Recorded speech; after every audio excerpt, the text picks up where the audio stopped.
The gavel fell like a verdict on thunder. "Life," Judge Cassandra Zenon said. Linda only nodded, and called the one woman a crooked courtroom could not ignore. Life. Wood cracks under the blow. Murmurs die. Between Officer Cecile Wright and Officer Angie Terry, Linda Thole, 17, white shirt, black skirt, keeps her chin level. Cameras in the gallery float above hands like startled birds. "You treated this court like a playground," Cassandra says, voice cutting. "Consider this your lesson." Linda doesn't flinch. "Your Honor, may I call my mother?" A thin smile from the bench. "By all means, if she answers." Linda turns slightly, enough for the microphones to catch her calm breath. She dials. "Mum, Judge Zenon just pronounced life. Can you come to Department F immediately?" She ends the call with a quiet, formal, "Thank you, Madam Attorney General." The gallery freezes. Cecile's hand loosens. Angie's tightens. Cassandra's knuckles whiten around the gavel. Who exactly did Linda just invite into Cassandra's courtroom? And what happens when federal power walks through a local judge's door? Before we continue, click subscribe, like this video, and tell me in the comments where you're watching from. Your support helps us bring more captivating stories, and trust me, you won't want to miss them. 2 days earlier, the city wasn't watching. Harrow Prep's iron gate had just clanged shut behind Linda when the mayor's son stepped into her path with 2 friends and a grin that never asked permission. Words turned to hands. Hands turned to a shove. The shove caught the lip of a marble planter. Blood, shouting, phones. By the time a cruiser arrived, the boy's last name had already reached the station. Linda's statement was cut short, her school ID bagged, and detention for her own safety became the rubber stamp on a file that moved faster than rules allowed. At central booking, Linda asked for her mother. She got a smirk and an alias on the intake line instead. L.T. Holloway. Paperwork disappeared. So did the clock. That night, Cecile Wright signed her shift with a knot in her throat. Angie Terry signed hers with a note, "Combative subject," and a look that said, "No one is coming to save you." Next morning, back corridor, 3rd floor. A closed-door conversation between Cassandra Zenon and a man with a mayoral lapel pin. He left smiling. The hearing was moved up. Bail, denied, counsel, interrupted. And when Linda tried to recount what happened outside the iron gate, Cassandra's gavel landed on her words, not the table. "Life," the judge said, "like a brand." Back in the holding vestibule, Cecile whispered, "Do you want water?" Linda asked for a phone call. "After sentencing," Angie said. Now, 2 days later, beneath high windows and 100 eyes, the call has been made. The bench that silenced Linda is about to meet the one person in America who cannot be silenced about her. Footsteps will decide what this courtroom becomes, a stage for humiliation, or the first crack in a wall that was never meant to hold. And those footsteps are already on the stairs. Before the sirens and the black SUVs, there was paper. Paper that moved faster than truth. $4,800. The holding cell clicks shut like a stapler. Concrete, a metal bench, one flickering light. Linda folds her hands in her lap and counts the buzzes in the ballast to steady her breathing. No crying, not here. Officer Cecile Wright appears at the door with a clipboard too large for her palms. She's new enough to still read each line. Name? Linda Thole. Cecile scans the screen. It says, L.T. Holloway. That isn't me. Cecile glances over her shoulder, lowers her voice. Did someone assign you an alias? Not me, Linda says. Them. Footsteps approach. Angie Terry stops in the doorway, posture like a locked holster. If she doesn't like her name, she should have thought of that before she broke someone's face. Angie's smile is thin as monofilament. Dinner's in an hour. Learn to say thank you. After they leave, Linda stares at the square of sky the window allows. She hears the hallway chatter about a football coach's retirement, a supervisor's birthday, a big donor making calls. The city hums indifferent. T44 en cause. A public defender leaves a voicemail she knows will never reach the right desk. The boy's family holds a press conference in front of Harrow Prep's gate. Promising son attacked by violent student. We pray for justice. Comments carry it like driftwood. Don't resist. Don't fight back. Know your place.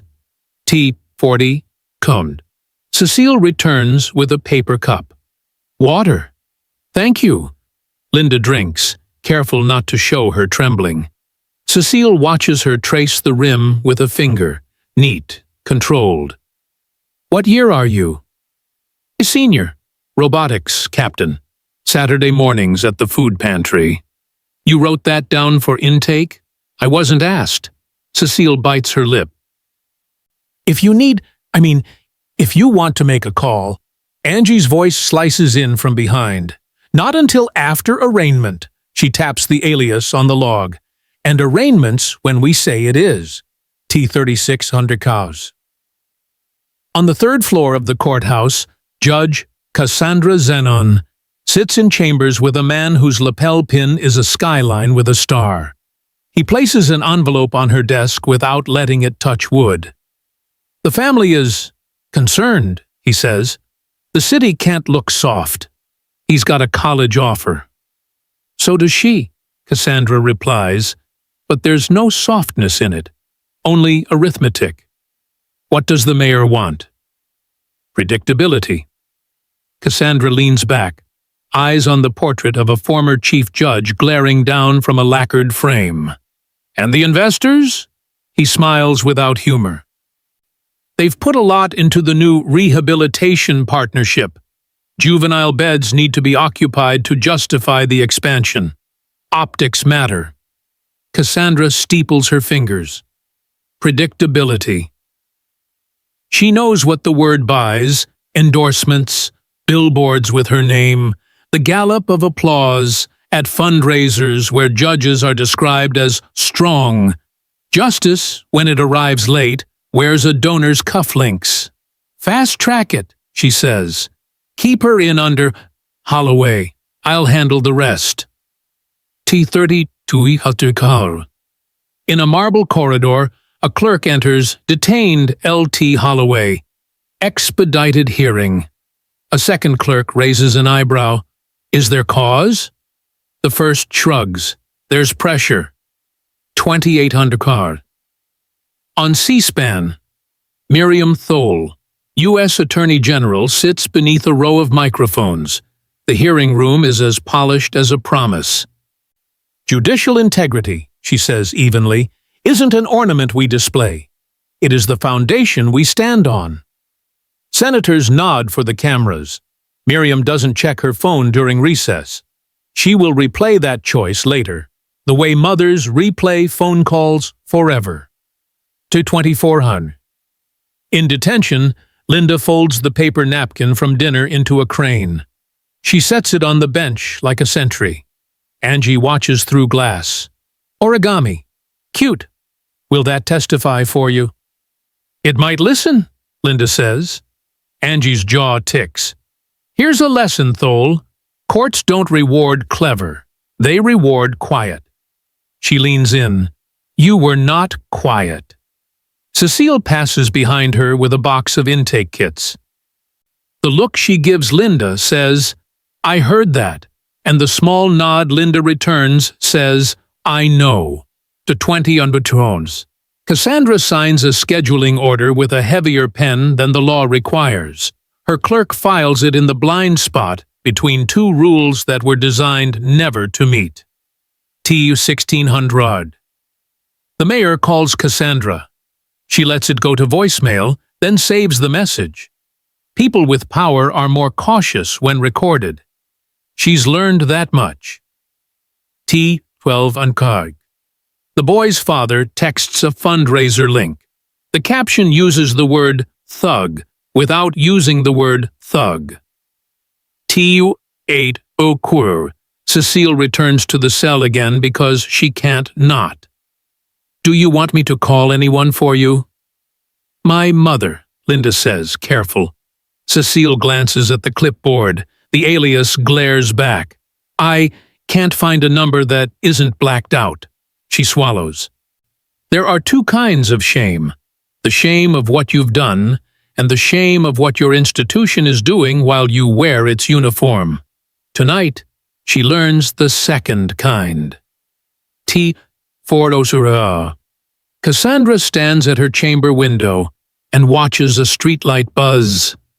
She remembers her first day on the bench, the way the robe felt like armor, and the way a defendant said, please, with a voice that sounded like a daughter. She files the memory where she files inconvenient things, under Not Now. T030os. Booking door. Cecile and Angie arrive together. One set of cuffs, two pairs of eyes. Angie clicks the steel shut, efficient. Wrists. Cecile chooses smaller cuffs so the edges won't bite. It's just procedure, she whispers, hating the truth of it. Linda looks up at her, the calm returning like tide. It always is, she says, until it isn't. They lead her down the corridor where the floor still remembers the polish of yesterday's victories. The morning is a mouth about to say something ugly. A printer hums. A door opens on a courtroom as bright as a confession booth. At the threshold, Linda glimpses Cassandra Zenon, already on the bench, hair immaculate, expression composed, the face of a woman who has told herself that order and justice are the same word long enough to believe it. Department F, a bailiff says. They enter. Reporters look up. The mayor's liaison slips into the second row with a notepad he won't need. The last 48 hours have been arranged like a stage set. The floor is taped. The marks are placed. The actors know their cues. Only one line hasn't been rehearsed. The call that will end it. The courtroom looks spotless enough to forgive. Polished rail, sunlight poured through tall panes, a seal glinting like a medal someone kept polishing for the camera. But the air is tight, anticipation wound to a wire. Department F now in session, the bailiff calls. Judge Cassandra Zenon descends through silence and arranges herself on the bench as if the room has been waiting all morning to breathe on her cue. Linda Thole stands between Officer Cecile Wright and Officer Angie Terry. Wrists cuffed in the smallest steel Cecile could find. Defense counsel rises. Your Honor, before we begin, Cassandra raises a palm without looking his way. We are beginning. The gavel taps once. The sound is enough to make a row of reporters sit straighter. Case number 187432. State versus Holloway. Cassandra says the alias like it explains something about the girl in white and black who refuses to bend her neck. Linda Thole, the attorney corrects gently. Noted, Cassandra replies, marking nothing at all. He tries again. Your Honor, we request a continuance. Discovery is incomplete. The incident report contradicts. Counsel, Cassandra's tone could frost glass. I am familiar with stall tactics. Proceed. A ripple of disapproval passes through the pews, not at the defense, but at the audacity of procedure itself. The mayor's liaison is here, so are two donors Cassandra recognizes by watch and haircut. Cameras are barred, but phones are raised as if the rules are a suggestion. The state calls Officer Angie Terry. Angie strides to the stand with a jaw that could crack shell. She swears in, eyes flicking to Cassandra, then to the gallery. She knows where this is going, and she knows the route. "Officer," the prosecutor begins, "describe the defendant's behavior during arrest." "Combative," Angie says without pause. "She resisted. She pulled away from me and raised her hand." Raised her hand how? Like she meant to strike. Defense counsel leans forward. "Objection, characterization, sustained in theory, overruled in practice," Cassandra says, a smile thin as a paper cut. "We'll hear the officer." Angie continues, "When I attempted to secure the subject, she shoved me." Cecile shifts in her seat at counsel table. There is a moment in every moral compromise when silence becomes complicity. She feels the moment settle on her shoulders like a lead vest. "Did the defendant say anything?" the prosecutor asks. Angie nods. She said, "Get off me! You can't tell me what to do." Defense rises. "Your Honor, that's not in the key ID log. We have body cam footage." "No, you have claims of footage," Cassandra corrects, "and you failed to timely produce it. Sit." The attorney sits. His hands are empty. The system made sure of that before breakfast. The prosecutor calls the school security supervisor, who testifies about a pattern of attitude. He cannot produce documentation. He does not need to. Cassandra's expression says the document is the girl in front of her. "Defense?" Cassandra asks, as if offering a favor. "Miss Thorley would like to speak," counsel says. "Briefly?" Cassandra's eyes slide to Linda with the weight of a verdict already printed. "1 minute," she allows. "Don't waste it." Linda steps toward the mic. "He cornered me by the gate," she says evenly. "2 of his friends surrounded me. I told him to back up. He grabbed my shoulder. I pushed his hand away. He tripped on the planter. That's how he got hurt." She looks at the judge, not pleading, just insisting on daylight. "I defended myself." The prosecutor opens his mouth. Cassandra slams the gavel. "Enough! I've heard all I need." Silence hardens to something brittle. The jury, empaneled in haste, eyes glazed with civic fatigue, has not been charged. They have not left the box. They are scenery. "Your Honor," defense says, rising fast, "the jury hasn't." "Sit down," Cassandra orders. She leans forward, silver hair severe against the black robe, voice pitched to carry the length of the room. "For assault with intent to cause grievous harm. This court sentences you to—" She lets the word hang, savoring its weight. "Life." The back row explodes. Not a shout, exactly. More like air being punched from a body. A reporter drops his pen. Another forgets to breathe. The mayor's liaison does not move at all, which is movement enough. Cecile flinches, as if struck. The cuff chain in her fingers rattles. She isn't supposed to speak and doesn't, but her eyes find Linda's for a fragment of a second. "I am sorry." And Linda's eyes answer, "I know." "Bailiff," Cassandra says, settling back into the leather like she is resheathing a blade, "remand the defendant to county custody pending transfer." Defense is on his feet again, voice pitched low to respect and high to urgency. "Your Honor, with due respect, this is irregular. No deliberation, no allocution, no PSI report." Cassandra's gavel cracks once more. Irregular is a generous word for striking a fellow student and resisting an officer. We are finished here. Angie allows herself the smallest inhale of satisfaction. She tells herself it's not about the girl, just about order being restored. She does not look at Cecile. "Your Honor," the attorney tries, last ditch. Ms. Thole is a minor. Sentencing guidelines. This court retains discretion, Cassandra replies, and it has exercised it. Cameras, in hands that know better, click anyway. Someone in the gallery whispers, illegal. Someone else whispers, finally. The room breaks into two nations divided by the aisle and 100 years.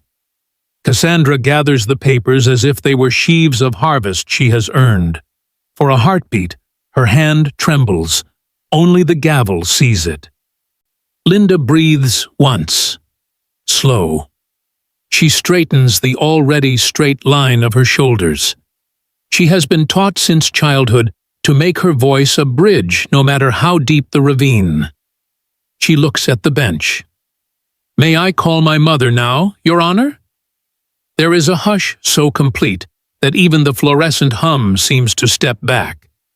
Cassandra's lips curve into a smirk that mistakes composure for surrender. By all means, she says, dismissive, victorious. If she even answers. Linda nods to Cecile. It's all right. And to Angie. It will be all right. Then turns slightly so the gallery can hear, so the record can catch it, so the room that just tried to write her ending will have to read the next line out loud. She takes out her phone. The smirk is still on Cassandra's face when the first ring begins. The first ring barely finishes. Mom, Linda says, voice steady enough to thread a needle. Judge Zenon has sentenced me to life. Department F. I need you here. A pause. A breath on the other end that sounds like distance collapsing. Yes, Madam Attorney General, Linda adds, loud enough for the record. I'll wait. She ends the call. The courtroom inhales at once. Cecile's grip eases off Linda's forearm as if she's discovered skin is not a handle. Angie's fingers tighten, then unclench. A reflex warring with a thought. Her mother's what? Someone whispers. Attorney General? Another hisses back, every syllable a match strike. Cassandra Zenon doesn't blink. This is a courtroom, not a theater, she says, arranging her papers with a precision that doesn't quite reach her hand. Bailiff, clear the gallery. No one moves. The air has changed team. 10 minutes is a long time when a building waits for its reputation to arrive. Outside, sirens multiply. First one, then three, then a braided chorus that wraps the block.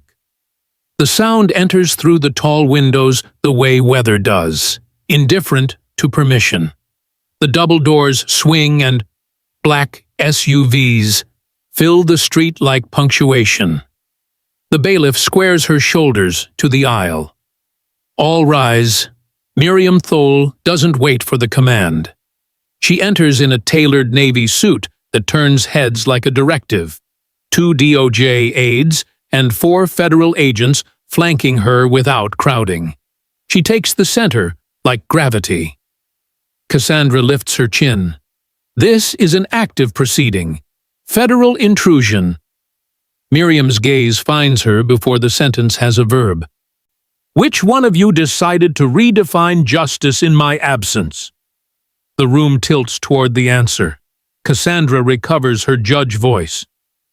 You are disrupting my court. Remove your people, or I will hold you in contempt. Contempt requires authority, Miriam replies, not raising her volume, somehow filling the space anyway. She holds up a document folder. I have a federal writ to secure all records, devices, and physical evidence related to the illegal detention of Linda Thole. Misfiled as L.T. Holloway, Marshal. A U.S. Marshal steps forward. Courtroom is now secured pursuant to the Attorney General's directive. Local staff will remain in place and comply. No one leaves, no records are moved. The bailiff looks to Cassandra. Cassandra does not look back. Miriam stops in front of Linda. Are you hurt? No, hey. Ma'am, Linda says, and it's both answer and anchor. Miriam turns to Cecile. Remove those cuffs. Cecile has already reached for the key. Yes, ma'am. The chain falls like a bad sentence cut from the draft. Angie opens her mouth. Protocol, Miriam says, does not override the Constitution. She doesn't even look away from Linda when she says it. Phones appear like a second gallery. Staffers, reporters, the curious, the Pitre media. Outside, smells it through the walls and begins to howl. A local station breaks in with a Kiran. Attorney General storms local courtroom. The anchors don't hide their astonishment. Neither does the internet. Miriam faces the bench. Judge Zenon. Attorney General Thole. Cassandra laces the title with ice. You have no jurisdiction to seize state records from a state court. And yet, Miriam says, we're seizing them, because you've turned this courtroom into a conveyor belt for favored sons. She passes the writ to the clerk, then to a second clerk when the first refuses to reach. Cassandra's color fades a degree. Bailiff, remove those cameras. There are no cameras, the bailiff says reflexively, staring at a dozen phones. This is contempt, Cassandra repeats, as if repetition could make a bridge over what's already happened. Miriam takes a calm step closer. No, Judge. This is oversight. She gestures to the agents. Marshal, lock down the evidence room. Agent Patel, image the courtroom server. Agent Ruiz, take statements from all officers who handled intake. Start with the one who logged the alias. Cecile looks at the floor. Angie stiffens. I followed procedure. We'll test that claim, Miriam says, and it sounds like fairness more than threat, which is somehow worse. Cassandra finds her gavel and lifts it in a hand that should not be seen shaking. You can't just walk in here. Miriam's eyes are steady. I can, because you work for me. The line lands like a verdict the room recognizes, not personal, structural. A murmur grows in the gallery. Law students, interns, the mayor's liaison suddenly studying his shoes. Somewhere outside, a chopper thrums into position. The courthouse, old stone and older stories, becomes a stage none of its builders imagined.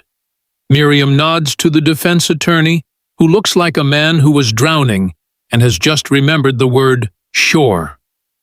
Counsel, you'll have full access to your client and the record. My office will be present for any further proceedings. Thank you, he says, and means the syllables. Cassandra tries a different angle. Auteur. You are here as a mother, not a government official. I'm both, Miriam says, and today, unfortunately for you, they require the same action. Linda watches her mother not as a rescue, but as a mirror she has trained herself for. She stands straighter, not because she needs to look brave, but because the truth doesn't slouch. Marshal, Miriam says, escort Ms. Thole to counsel's room. She is not to be restrained. She is not to be addressed without her attorney present. Yes, ma'am. As Linda moves, Cecile leans in, a whisper quick as a pulse. I'm sorry. I know, Linda whispers back. Thank you. Angie hears it and pretends she didn't. An agent approaches the bench.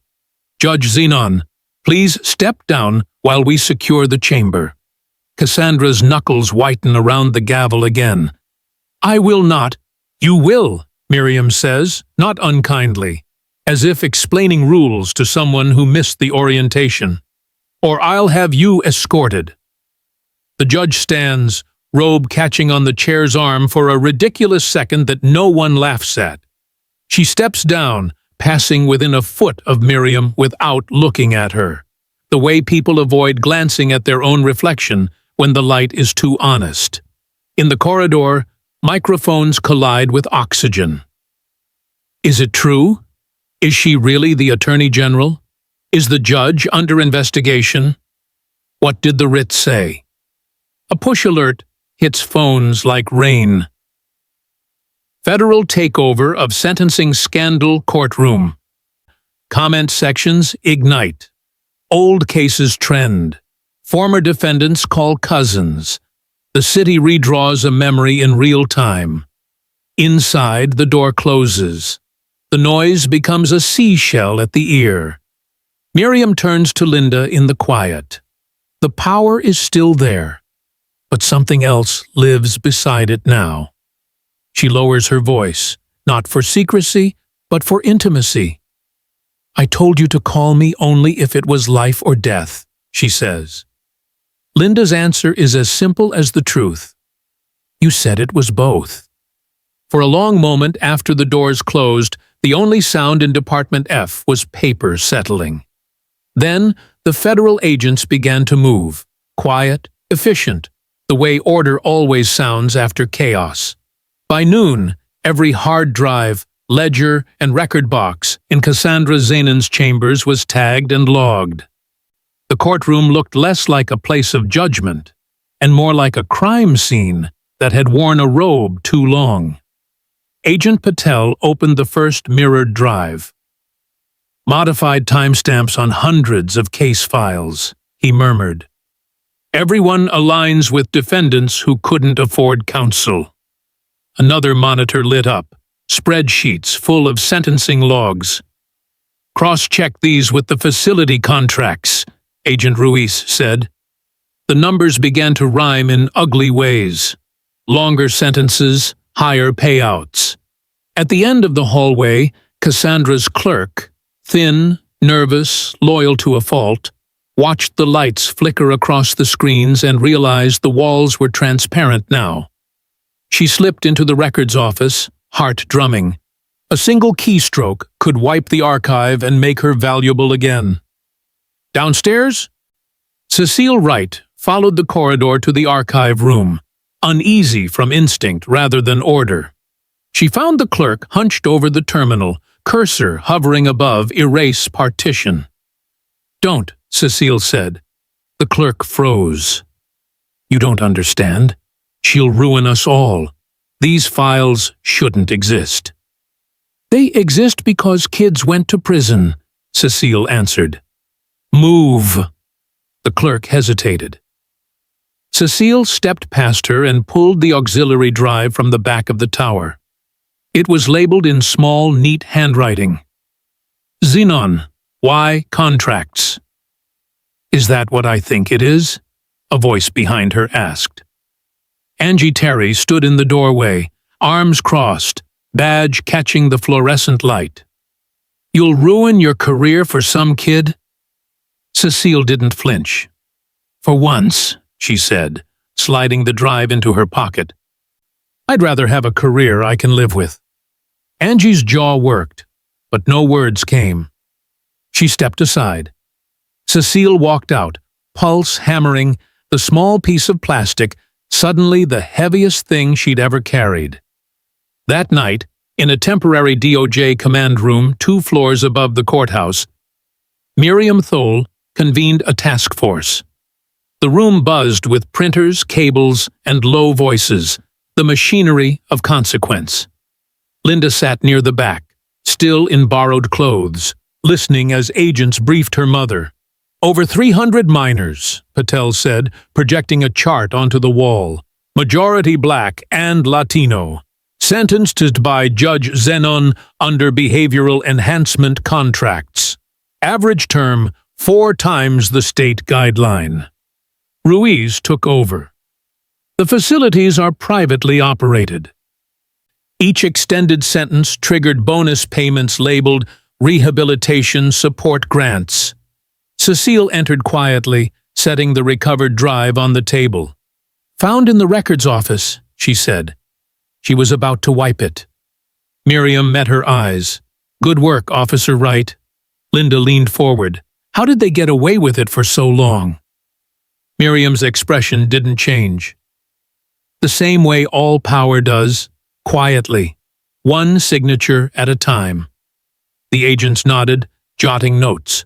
Cecile sat down, fingers trembling just enough to notice. Angie wasn't there. Her absence felt like a closed door. At 2 a.m., the task force disbanded for the night. The flash drive remained on the table under a desk lamp, its silver casing reflecting everyone's exhaustion. Cecile lingered after the others left. She looked at Miriam, who was reviewing affidavits. "Madame Attorney General," Cecile said, "I don't trust the local servers. Too many back doors. I can upload an encrypted copy directly to the Justice Department's central drive." Miriam nodded once. "Do it. No local channels." An hour later, Cecile sat in the empty records office with only the glow of a single monitor.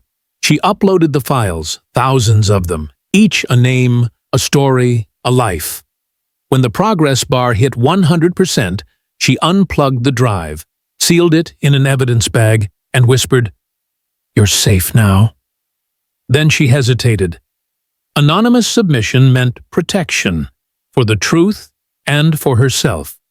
She created a secure drop under the alias CW421, attached no signature, and sent it straight to the Department of Justice.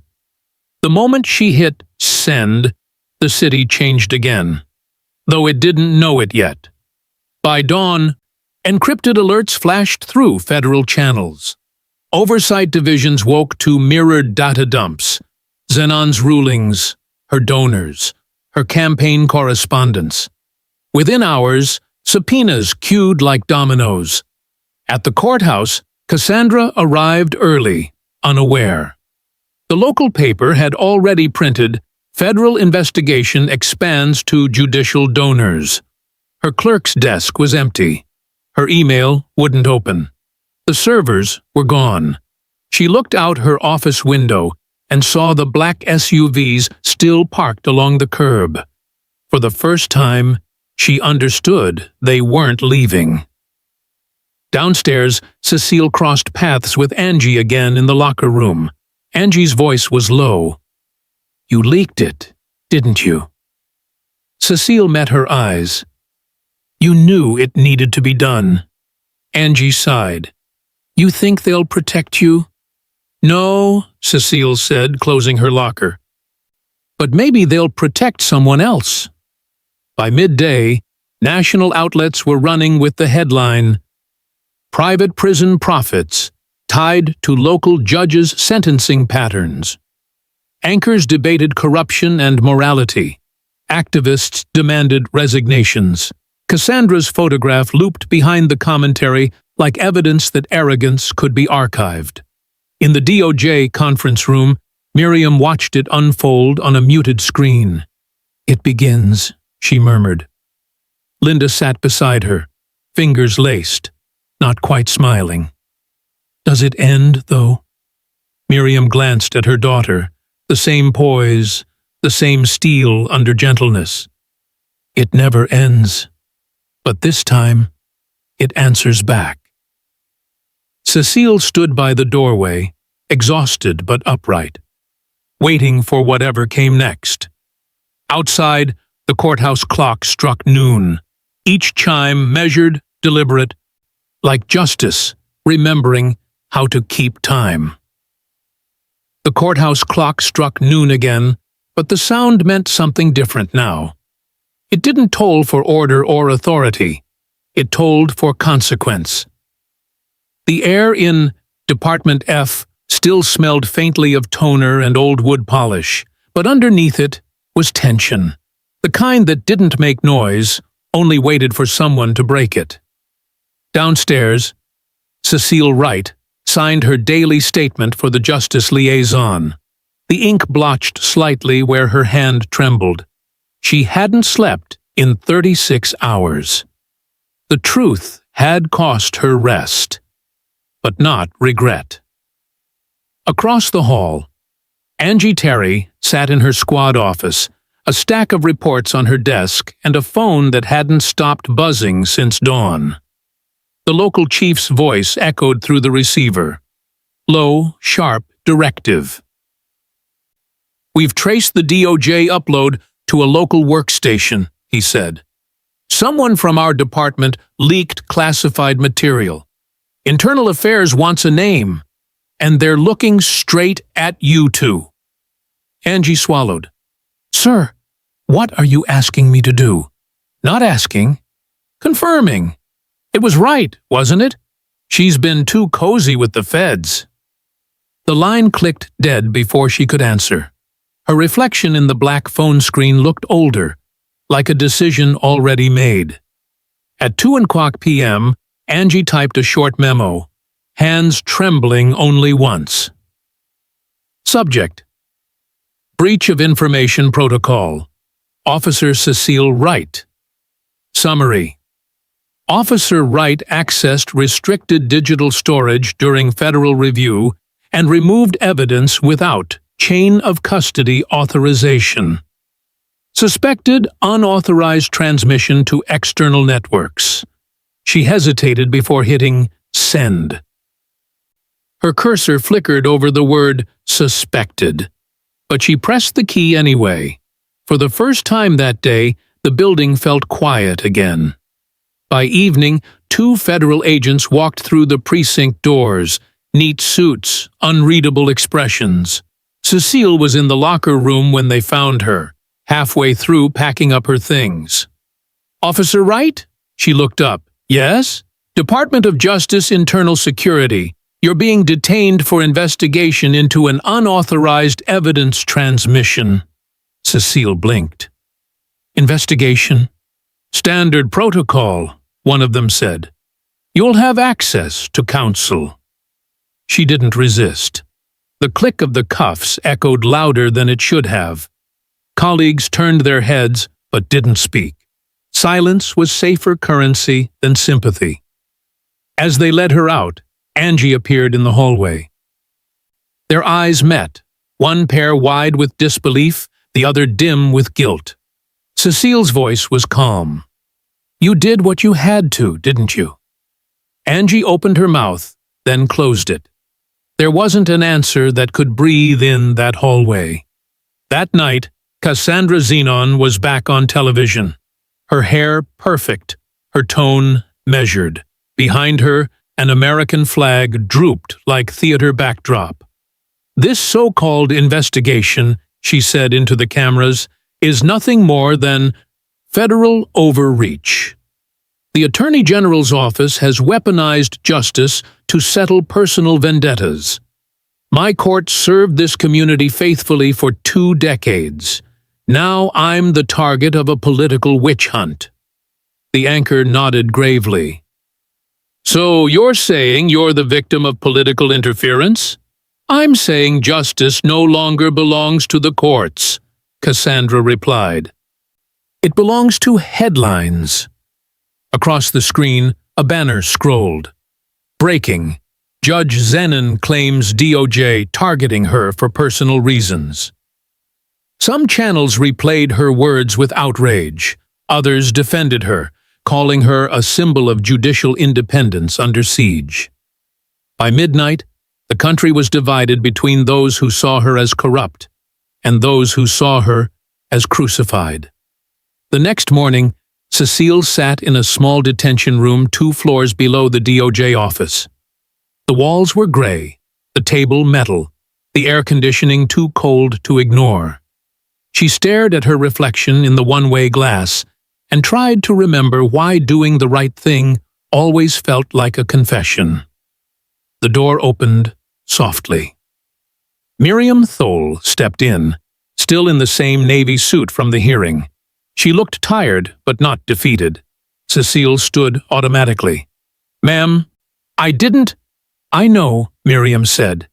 She pulled out the chair opposite her. "You did exactly what integrity requires."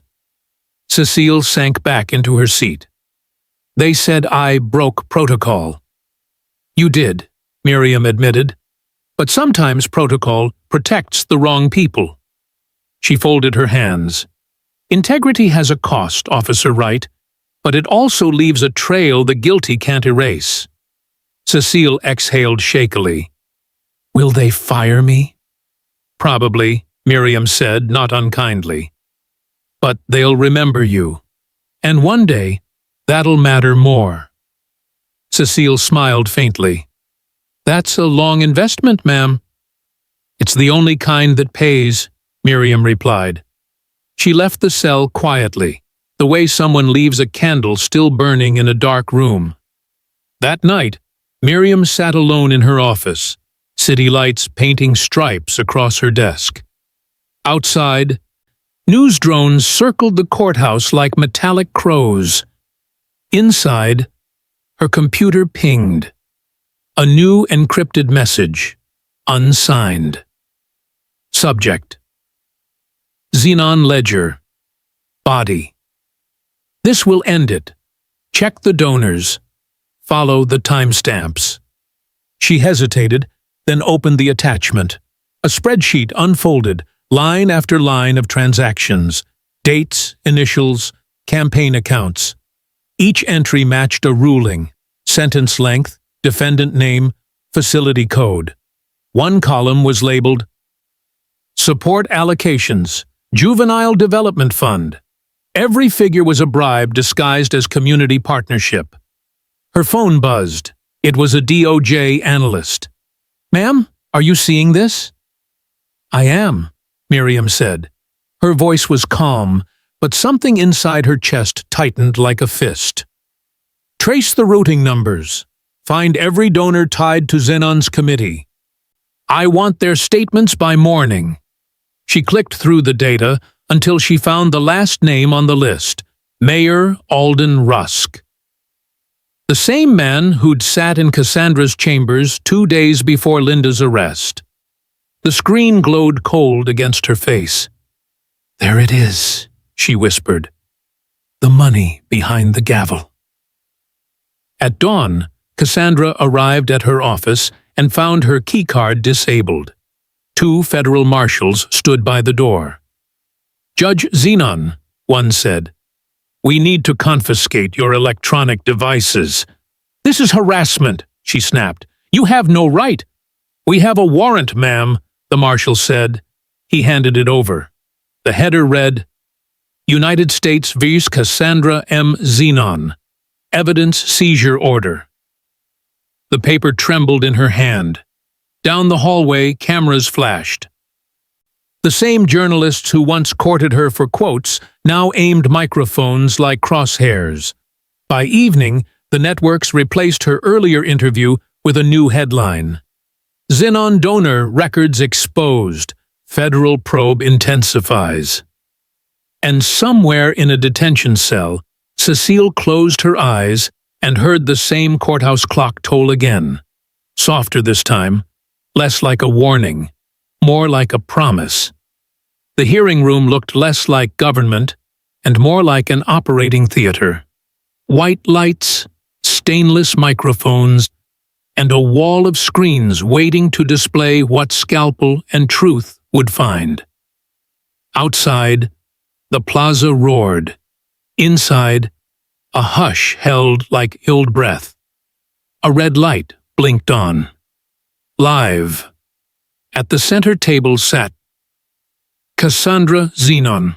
No robe now, just a tailored black suit that tried and failed to impersonate authority. To her left, counsel. To her right, a glass of water she did not touch. Opposite her, beneath the seal, the Judicial Ethics Panel arranged their papers. Between them, calm as a metronome, stood Miriam Thole. Judge Zenon, Miriam began, voice level, camera ready, without caring for cameras. You are here under oath. Cassandra lifted her chin. I have always respected the oath. Then you'll respect it now. Miriam nodded to the technician. The screens flared to life. Graphs, climbing like barbed wire. Spreadsheets, pulsing with dates. Call logs, mapped to sentencing orders. Each line item was a heartbeat from someone's past. The room did not blink. Exhibit A, Miriam said, a 5-year trend in your courtroom. Average sentence length for minors by race. Blue line, white defendants. Red line, black and Latino defendants. The red line rose like a bad tide. Cassandra's lawyer leaned into the mic. Correlation is not causation. Miriam didn't look his way. Exhibit B, campaign donations routed through the Juvenile Development Fund on the same dates those red line sentences were imposed. She tapped the screen. The donations and the rulings overlaid with surgical precision. Correlation becomes choreography. Cassandra leaned forward, the performance awakening. I kept order in my court, she said, each word clipped, polished. I refused to let violent youths terrorize this city. Miriam's gaze did not move. You kept chaos alive for profit. A ripple moved through the gallery. Reporters, clerks, former defendants with folded hands. The panel chair cleared her throat. Proceed. Exhibit C, Miriam said. A recorded call between your chambers and Mayor Rusk's office, time-stamped 11 minutes before you remanded Linda Thole under an alias. Audio filled the room. Cassandra's voice, unmistakable. Predictability. The mayor's liaison. Investors expect stability. The last word landed like ballast. Cassandra's jaw flexed. Context. Exhibit D, Miriam continued, eyes on the panel. The Cassandra Zenon ledger. Internal tracking of donor expectations matched to case outcomes. Your clerk's handwriting on half of it. Your signature on the other half. Cassandra's counsel whispered something urgent. She didn't answer. Her face hollowed by degrees, pride trying to keep its posture. Call your witness, the panel chair said. Miriam turned. Officer Cecile Wright. Cecile walked to the stand in a dark suit that still carried the memory of a uniform. She was not tremulous. She was careful. You're under oath, Miriam said. I prefer it that way, Cecile replied. A small tremor of laughter died grateful in a few throats. Tell us what you saw. Cecile laid it out like chain of custody. The alias, L.T. Holloway, the expedited docket, the records office, and the clerk's shaking hands, the auxiliary drive labeled Zenon Y contracts, the attempted wipe, the choice that felt like a threshold, step through or live beside it forever. She described Angie Terry in the doorway, the question, "You'll ruin your career for some kid?" And her answer, "For once I wanted a career I could live with," Cecile finished. No theater, just oxygen. Miriam nodded. And then? I provided a forensic copy to DOJ. I expected to lose my job. I expected worse. Did you expect this? Miriam gestured subtly to the sea of screens, the panel, the red wire, live, light. No, Cecile said, but I hoped for it. Thank you, Agent Wright. Not officer now. Agent. The word settled like a benediction. Cassandra's counsel rose for cross. Agent Wright, you admit you violated protocol. You became part of a political effort to smear a judge. Cecile met him calmly. I became part of an effort to stop a crime. Silence, the kind that makes anchors lean closer to their monitors. Miriam. Next witness. The doors at the back opened. Angie Terry stepped in, plain blazer, no shield. She looked like someone who had misplaced sleep and couldn't quite remember where. She passed Cecile on the aisle. Their eyes touched, then Angie faced the panel. State your name and former position, Miriam said. Angela Terry, patrol officer, courthouse detail. You're under oath. Angie's throat moved. I lied under oath. I said Linda Thole raised a hand to strike me. She didn't. I said she shoved me. She didn't. I falsified my narrative because I was told order mattered more than nuance, and because I wanted to believe I was on the right side of the line. The words landed like pooled mercury, beautiful, heavy, poisonous to the old story. Who told you order mattered more than nuance? Miriam asked. Angie glanced toward Cassandra. No one had to say it. We breathed it. But yes, statements from superiors. Make it clean? Don't complicate a simple case. I signed a report I knew would hold in a room where truth was optional. Cassandra found her voice, brittle. Officer Terry is here to save herself at my expense. Angie shook her head. I'm here because I finally decided to spend myself. The panel chair leaned in. Officer Terry, did you witness directives linking sentences to donor expectations? No direct order, Angie said. But I carried paperwork to chambers. I saw envelopes. I saw calendars change after phone calls. I saw a system that kept its promises to the wrong people. A long, flattening quiet pressed the room. Miriam turned back to Cassandra. Judge Zenon, you've heard the evidence. The donations, the calls, the altered records, the officer's perjury, your courtroom as conduit. Do you contest any of it? Cassandra looked past Miriam, past the panel, to the camera lens, speaking to a country that had once applauded her for being tough. You people don't understand the pressure, she began, voice sharpening on the fragile edge of grievance. No, Miriam said, not loud, but decisive enough to cut a rope. We understand. Power.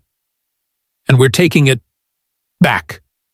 The line did not echo. It absorbed. The panel chair adjusted her glasses.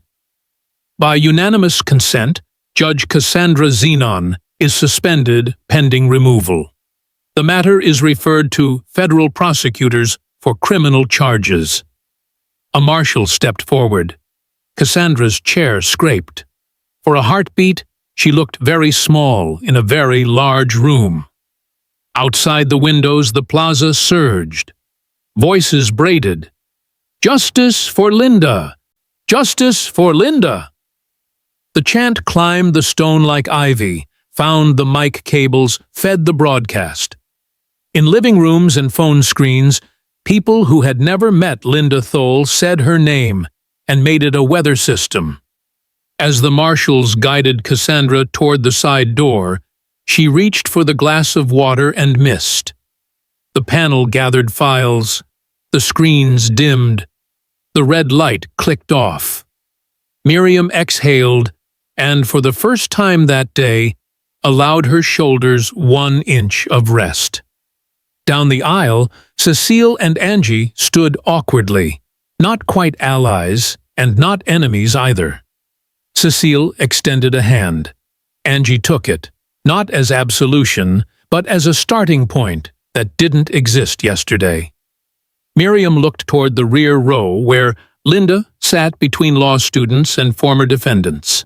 Their eyes met, a wire pulled taut across months of noise. Outside, the chant rolled on. Heartbeat, drumline, promise. And inside, where the law had just remembered itself, the sound felt less like victory than calibration. The system finding the pitch it should have held all along. The winter sun rose pale over Washington, painting the city in quiet absolution. Months had passed since the headlines stopped screaming and the streets stopped chanting, but their echoes still lived in every conversation about justice. Cassandra Zenon sat at the defendant's table in the same courthouse where she had once commanded silence. The gavel no longer belonged to her. The robe was gone, replaced by a plain gray suit. Cameras whispered from the back row, careful this time, reverent before the ruins of authority. The clerk read the sentence clearly. For conspiracy, falsification of judicial records, and violation of civil rights under color of law. 10 years without parole. No one applauded. Justice, real justice, doesn't cheer. It exhales. Cassandra didn't look up as the marshal led her away. When the elevator doors closed, she caught a flash of her own reflection in the mirrored steel. A woman who had spent a lifetime preaching law, never expecting to stand beneath it. Weeks later, Cecile Wright stood before a different seal, not of judgment, but of reform. She adjusted her new badge, Department of Justice, Civil Rights Investigation Unit. Her first assignment was already on her desk, reviewing rural sentencing data for racial bias. Miriam Thole entered the room, crisp and calm. "Agent Wright," she said. Cecile still wasn't used to the title. "Ma'am?"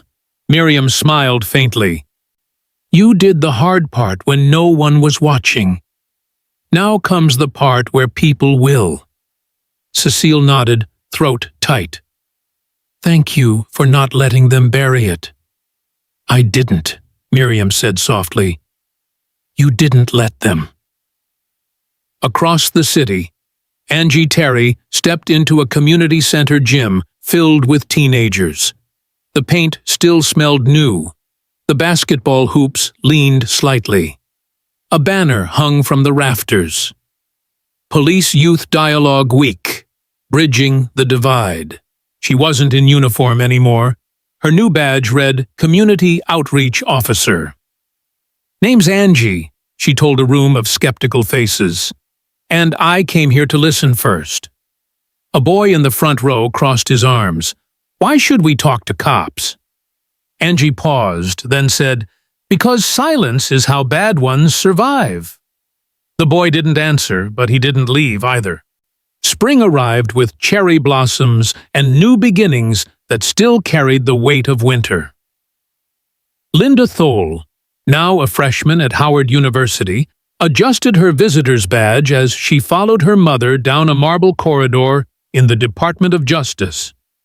Every few feet, a new office door bore the same emblem: Youth Reform Initiative, Equal Bench Project. Inside the main conference room, interns sorted through hundreds of case summaries, all names of minors sentenced under questionable rulings across the country. Screens displayed live data charts, connecting dots between states, races, and outcomes. Miriam addressed the room. "Every unjust sentence leaves a footprint. The Equal Bench Project is here to track every one." Linda listened from the back, notebook in hand. She was only an intern, but she carried her history like armor. When the meeting ended, she approached her mother's desk. "You know," she said, "we could create a mentoring pipeline for the kids who got out. Jobs, education, counseling. Start where the system stopped." Miriam looked up, pride glinting through fatigue. "Write the proposal. Don't wait for permission." A month later, Linda and Miriam returned to the courthouse where it all began. The air felt different, lighter, as if the walls themselves had been scrubbed of arrogance.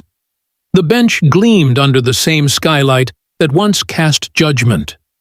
For a moment, Linda stood still. She could still hear the echo of a gavel, one word.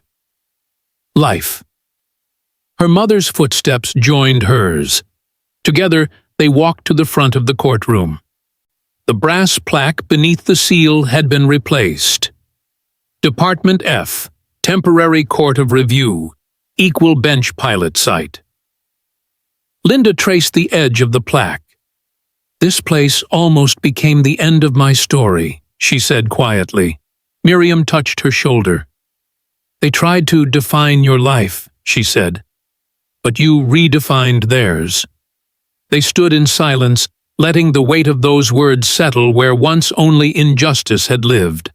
Outside, the plaza teemed with cameras again, But this time, no one shouted accusations.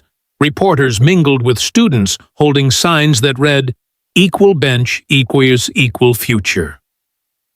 A young girl, maybe 15, broke through the small crowd, holding out her phone.